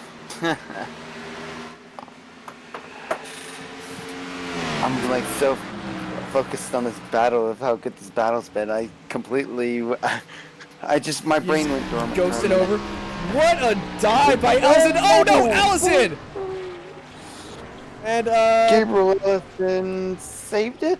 Whew, gosh. Dustin Scruggs just cursed Ellison, and that's evidence right there. So we're going to replay that again in absolutely slow motion replay just to be torturous. But no, he tried to dive it into the bus stop. It was just crazy late on the brakes, and Gabriel Ellison went very, very offline, and now he's stuck behind Keith Brady, and well, he's sitting in 5th now. And you really, he has Justice Skarks to blame for that one. That was a pure jinx. So, Justin, if you get some angry mail, it's not from us, it's from him. You did this to yourself. Yep, not our fault. That's racing for you. Anything can happen. Yeah. It's not over until the fat ladies sing. So, all in honesty, this battle for 3rd between Coleman and Fulton could end up being the battle for 1st if long list of things happen. That's a very, very long list. And Yeah. It also involves King Kong in there as well. King Kong, Godzilla comes onto it, Mothma comes onto track, and iRacing suddenly implements rain in the middle of this race. Yeah, because, I mean, right now, Rhett Tucker's all by himself. I don't see... I'm looking at the timing tower, and I don't see Tucker around anyone. Well, we got a good battle for 8th, though. Oh, yeah, absolutely. Greg Wella, Mark Truxell, Clinton Castleberry trying to hang in there right now.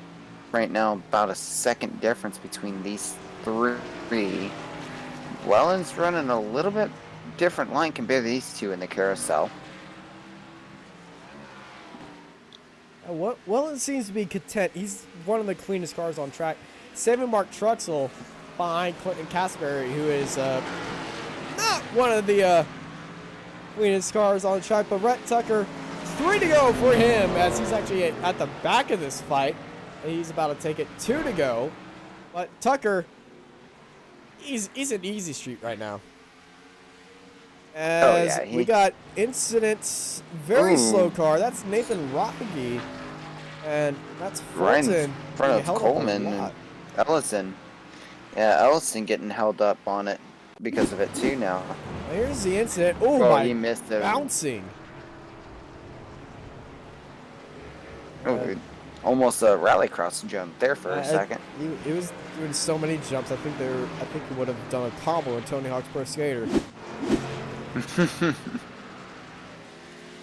As Tucker just getting past another car. He's on the back straight heading into the bus stop chicane. And that will be one more time through the bus stop chicane for Rhett Tucker. And that will be on the last lap, but it's 2 to go right now.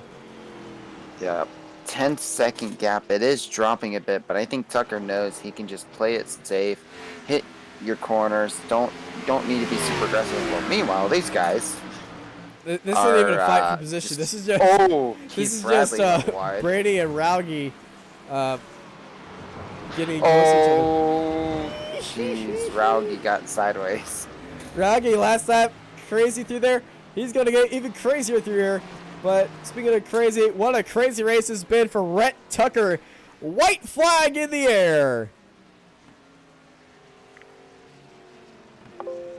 White flag indeed, and he's 11.5 seconds now ahead of Andrew Navarro and pulling away even more. Yeah, Rhett Tucker feeling absolutely good about himself today. Sure, it was probably not the way he would have wanted to win it because of his teammate with that incident. Nicholas Sacco on the last lap, very off track. It's actually not his last lap, but it is now his last lap. That just shows you how much of a gap that Rhett Tucker has as he is going through the carousel right now. And let's give Rhett Tucker some love. As he started in 2nd place today, dropped back massively off the start. We thought he killed his tires off immediately, pulled out a strategy call to stay ahead of the chaos, pitted early, and after a strategy masterclass, ladies and gentlemen, your race winner, the 99, Rhett Tucker.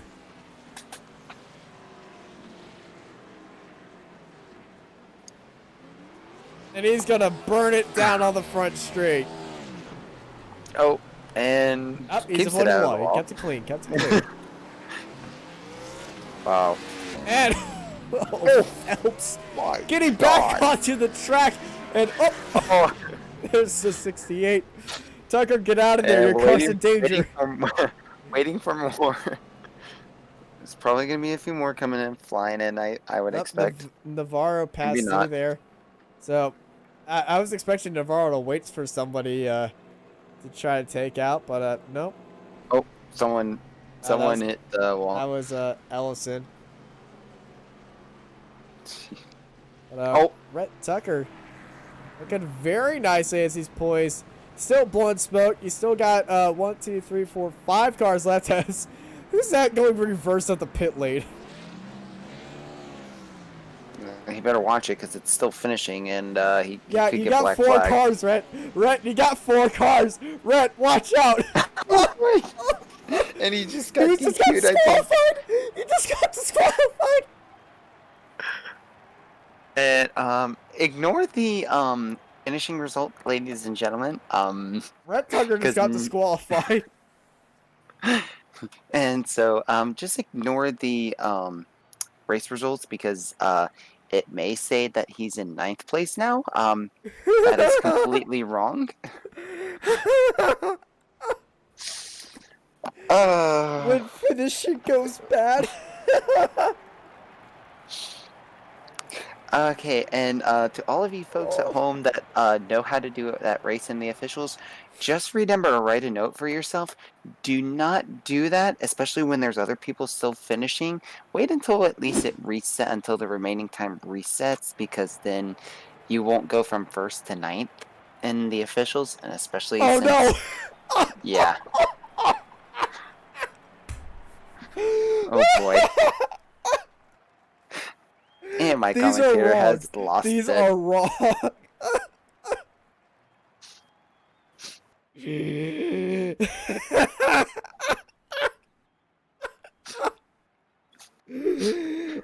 At least on our actual timing, they're correct. Thankfully, that's all I gotta say. I'm okay. So,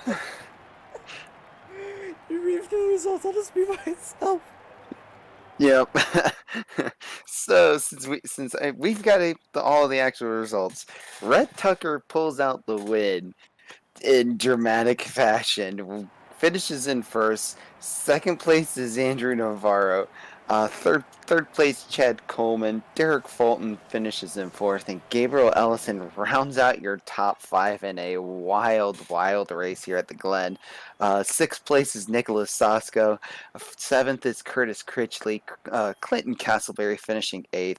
Greg Wellen able to come back, gain 10 spots, finishing 9th. Mark Truxell also gaining 10 spots as well, finishing 10th. That rounds out your top 10.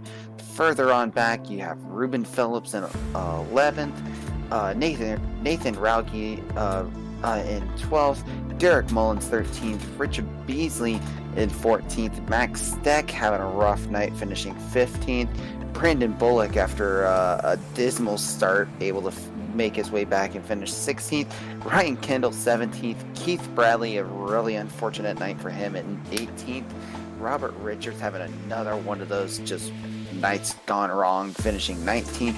Chad Oxidine and Bradley the Buff round out your 21 car field. So in Austin, I think you're with our winner if he's here.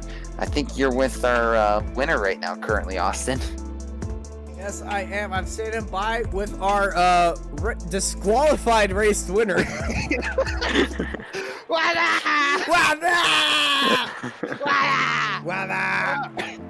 Dude, I guess I partied too hard on the front stretch and got. We were trying to give you fair warnings that there was 4 cars still needed to cross the line when you were going backwards, and then we saw the 2 coming. It's like, oh no, closing our eyes. Man, I hope this is a real winner's interview. If not, Yeah. I can't be doing that. Oh yeah, I'm you're sweating definitely my winner. ass off. That was work. Oh, absolutely. Well, Rhett, you started on at the front row of the very start, and then you fell off and down the field. We were a bit worried about you today, but your strategy, ending out of stage 2, pitting before the stage ended, really paid off, and you flew away from the field at the start of this race. And then you took a very early pit stop and jumped Navarro into the lead. I gotta thank my crew chief for that, man. He told me about this little pit strategy that we tried out, and but yeah, I had to sacrifice some stage points, man. I was junk in the first stage. It was rough, dude. I was getting bumped and doored left and right, and I don't know. I had 12.5 seconds of repairs at the end of the first stage. I just figured if I could keep it on the track, which I almost did the whole time, I would be pretty good if we started up front. Well, there's some fast dudes out there, man. That was not easy. Yeah, it was. We was closing into a battle for the race lead until Navarro got into a incident with your teammate. Did you know about what happened to the car behind you? We were just talking about that in the waiting room, and I guess, yeah, I heard about it the whole race. But I mean, I don't know. I got kind of defensive. My dudes aren't gonna do trash like that, and I had to explain how I literally had to drive through lap cars that were racing me for position. And thank you to Ruben Phelps for not racing me too hard. I know he had fresh tires, but there are a couple of cats out there that just didn't even want to, give me any courtesies. I mean, that comes with racing, though. Yeah, it was very nutty out there today, but is that a bit of a transition to road course racing compared to these guys on ovals? Yeah, totally. Well, I mean, speaking of road courses, do you want to see more road courses on the schedule next time? I'm gonna go with hell yeah. All right, you're all We're for looking it. good at the road courses. Well, you were absolutely a blast here today. Your crew chief and you pulled out a great strategy to take the win. Before we let you go, anyone you want to thank? Yeah, Racecraft for doing this badass broadcast. I even heard some spectators were asking for you guys to enlarge some stuff on the broadcast, and you did, and they're all happy about that. Malware Bites, NASRA, Michael McKinnon, Brady.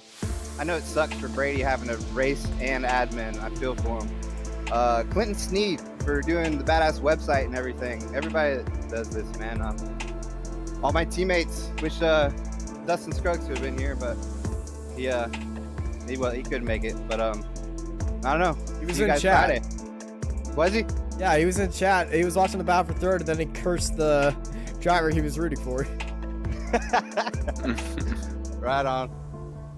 Well, congrats, Rhett. You have yourself a great night, and congrats on the win. And we're going to go to Tyler. Thank you, guys. Who is talking to our second place finisher.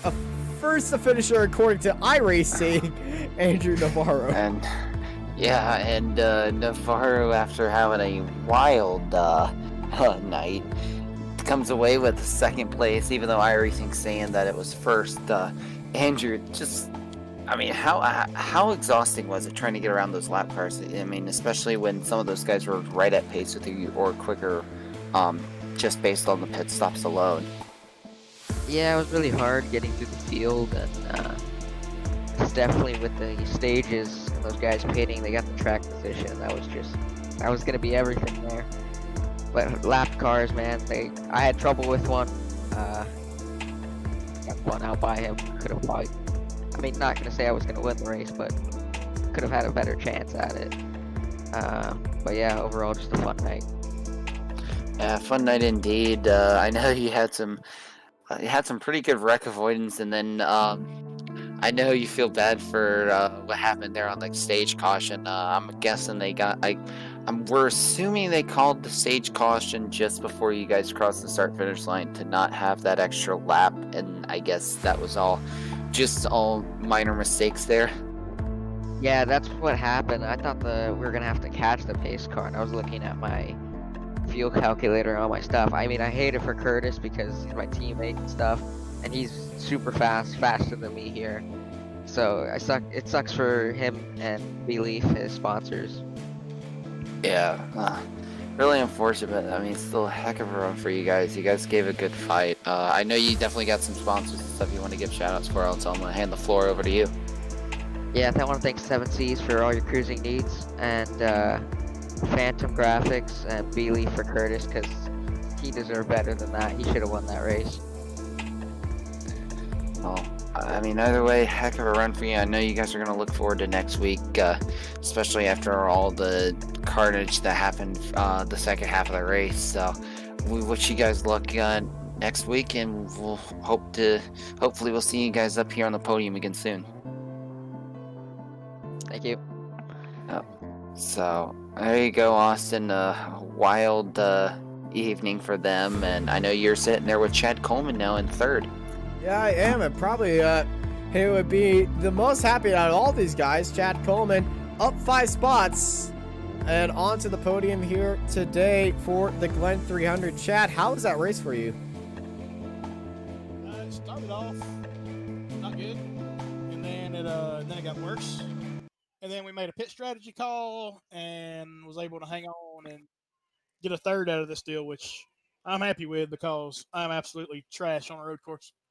Well, you seem to lock her up pretty good here today to get a third place, and you were in a great battle for most of that second stage start with Derek Fulton and Gabriel Ellison. Talk us through that battle. Me and Gabriel, I mean, even though we haven't raced together long, and before this, I've never raced with him before, but me and him seem to race pretty good together. So we ran each other clean, and we were running around the same pace. Like I'd mess up, and he'd gain on me, and then he'd mess up, and I'd pull back. It was just a flow. The situation was just flowing, and we were good. I don't think either one of us was all that good on a road course, but it was fun. I wish I could have got some more stage points, but I got damaged early in the race when I didn't realize I had adjusted my brake bias. My brake bias was on 70. I locked the left front up going into the second to last corner and doored the 99 car. And after I figured out why I was locking the front end up so much, I got a lot better. So just stupid mistakes. Well, learning and having fun is all about it. You don't need to feel bad about hurting the 99. He won the race. So you don't need to have that guilty feeling. But it's a third for you today. Before we let you go, anyone you want to thank? Yeah, in this deal, all the thanks goes to Richard Beason. He's the one that's paying for this deal. And so, yeah, all of it goes to him. All right. Well, I think he's going to be very proud of you today. Thank you, Chad Coleman, for putting on a great show, and I hope you have a great night. Tyler, any closing comments about today? Calamity at the start. I could definitely say that. That was a wild start. But then, I mean, after the calamity at the start, it was fairly clean first stage. Second stage, we had some wild moments, but I mean, great racing throughout the whole field. And then, I mean, stage 3, we saw a lot of storylines coming up and coming down. So, very interesting on the finish. But I mean, once again, Rhett Tucker is able to be at the right place at the right time and gets the win out of it. According to us. That was probably the first time I had to mute myself during a broadcast and just lose control of myself laughing. I've never seen that. I've seen that like twice, but that is definitely a moment.